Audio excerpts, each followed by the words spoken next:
Hello guys and welcome here. So in this video we are going to talk about the FINV function inside of Microsoft Excel. So this function will return the inverse of the right-tailed if probability distribution. So this function is pretty simple and only has three arguments or three parameters.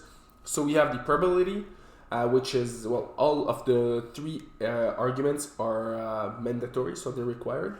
So we have the first one, which is the probability. So the probability associated with the F cumulative distribution.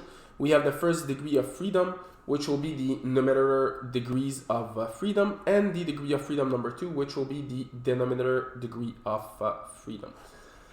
So the way we work with this function is pretty simple.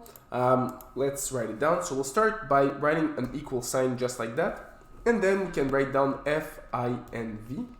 And we can open up our parentheses. So as I said, the first element will be the probability, which is 0.12 or 12% in our case.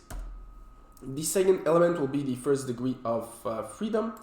And finally, the last element will be the second degree of freedom, which will be the denominator. And then we can run our function. And just like that, we know that the inverse of the F probability distribution for the arguments right here will be 4.605797. So this is how we use the FINV function inside of Microsoft Excel.